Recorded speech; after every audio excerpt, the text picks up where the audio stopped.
Good morning, Lynn. Yes, good morning, morning. mga puso. Friday na po mga kapuso, isang araw na lang ng trabaho and then weekend na. Kaya sana'y sipagin na kayong pumasok sa office at silipin natin ang lagay ng trapiko. At syempre, ihinit sa atin ng ating Rene na Kalsada, Lava Nubel. Good morning, love! Rodelia! Lynn and Arn, ito na ang dalay ng trapiko ngayong umagang ito ng first Friday of the month. Of course, February, ito na po ang dalay ng trapiko ng Quezon Boulevard. Sa mga oras na ito, mga kapuso, hilahod na at hirap na po itong kaliwang bahagi na yung patungo ng Quiapo area. Hanggang makarating ho kayo ng Quiapo Church ay mahihirapan kayo.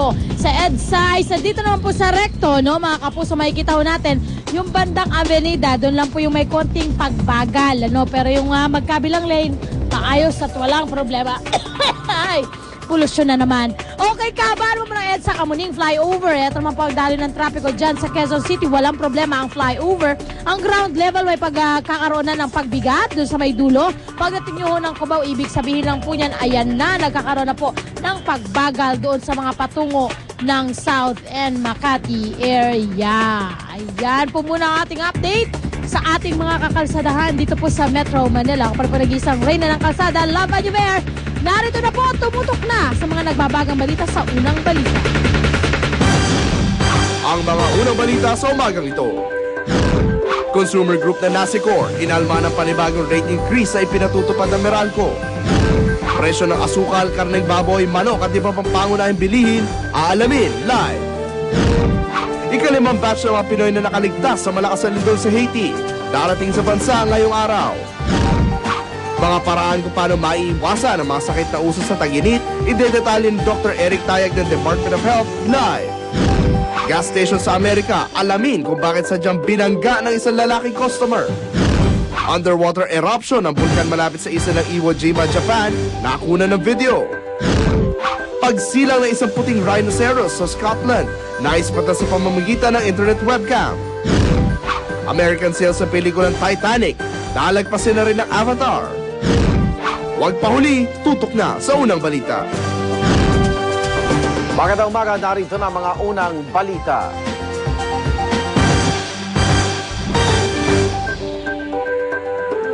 Inalmahan ng consumer group na Nasicor ang ipatutupad ng dagdag singil sa kuryente ng Meralco ngayong buwan. At hindi pa man ipapatupad ang rate increase na yan, may nakaambang panibagong dagdag singil dahil naman daw sa kakulangan ng power supply. Darito ang report ni Julius Segovia. Maayos pa raw ang power supply sa Luzon. Pero dahil sa inaasahang pagtaas ng demand para sa kuryente ngayong tag-init, mababa na ang projection ng DOE sa power reserve pagtungtong ng Marso hanggang Abril. Katunayan sa Visayas, noong nakaraang taon pa raw nagpapatupad ng rotating brownout. Tagtuyot bunsod ng El Nino phenomenon naman ang sinisisi sa Mindanao, kaya hindi raw nagagamit ang mga hydropower plant doon. The situation in Mindanao is something different, is somewhat different from that in Luzon. It's not as critical as Visayas, but not as good as Luzon. At ngayong nakakaranas ng problema sa power supply, pati presyo ng kuryente nagbabadyang tumaas. Para matugunan kasi ang tumataas na power demand lalo na ngayong panahon ng tag-init, mapipilitang kumuha ng supply mula sa ibang power sources na gumagamit ng mas mahal na panggatong gaya ng crudo at coal. Kung wala ring supply kahit naman mura, wala ka namang mabili, siguro may mga tao rin na gugustuhin na mas mabuti ng mayroong mabili kaysa wala. So, kahit mas mahal. Pero kontra rito ang consumer group na Nasicor. Tataas lamang ang presyo ng kuryente kung magkakaroon ng kapabayaan ang gobyerno. At wala pa man ang nagbabadyang power rate hikes na yan. Nag-abiso ng Meralco na may dagdag singil sa generation charge ngayong buwan. Kung magkano, hindi pa malinaw sa ngayon. Pero tumaas daw kasi ang presyo ng crudo sa world market. Pati na ang kuryenteng binibili nila sa Wholesale Electricity Spot Market o WSM. It would be a significant adjustment. So, siguro ang ano natin is paghandaan na natin ito. Para sa unang balita, Julius Segovia reporting. Kaugnay po ng balitang yan, makakausap natin si Atty. Francis Juan, Executive Director ng Energy Regulatory Commission o ERC. Atty. Juan, good morning. Good morning, Igan. Opo, nag-file na po ba sila ng petisyon kaugnay nung kanilang binabalak na dagdag singil sa generation charge? Tungkol doon sa pagtataas kasi ng generation charge, ito ay ipinatutupad ng ating mga distribution utilities Opo. under yung tinatawag nating automatic generation rate adjustment mechanism. So ito ay naipatutupad nila ng bago pa man sila makapag-file sa amin. Ang ginagawa nilang pag-file sa amin ay matapos na nilang itong ma-implementa. Tama ho ba yung ganon?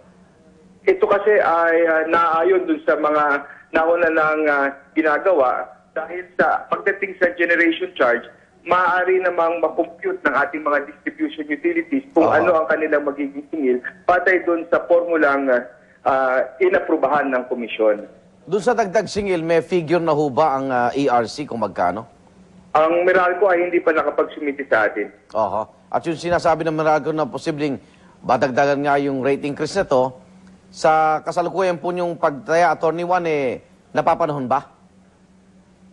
As far as yung generation charge kasi, ito ay tinatawag nating pass-on lamang. Kaya kung ano yung naging talagang gastos ng isang distribution utility, kung magkano niya nabili yung kanyang kuryenteng kanya lamang i-deliver sa kanyang mga customers, ito ay yung pinapayagan nating masingil niya subject to certain conditions or limitations. Kaya as far as yung generation charge ng Meralco, kung nagkaroon kasi ng pagtaas dun sa singil ng kuryente na nagmumula sa WESM, dun sa wholesale spot market natin, doon sa kanyang mga independent power producers na kakontrata niya, at doon sa NAPOCOR na siyang pinagkukunan din niya ng kuryente. So kung magkaroon ng pagtataas sa presyo nila, ay magkakaroon din ng epekto ito doon sa magiging generation charge ng Meralco. Pera pa doon sa posibleng petisyon na i-file sa inyo for rate increase, Attorney? Oo, pera pa ito doon sa mga petition for rate increase naman para doon sa distribution, supply, and metering charges ng isang distribution utility. At ganun din para naman sa transmission charge ng ating transmission concessionaire. Basta yung generation charge, hindi pwedeng galawin niya ng ERC? Ito ay bine-verifika ng ERC. At yung pagiging reasonable ng generation charge, ang pag-usisa ng komisyon dito ay doon sa pagtatakda naman ng tingil niya ng NAPOCOR at doon sa pag-aproban naman niya ng mga kontrata between a distribution utility and a generation company. Ibig sabihin, kayang bantayan ng ERC yan? Oo, binabantayan natin yan. Okay. Doon sa iba pang dagdag na singil, tuto lang NASECOR dito.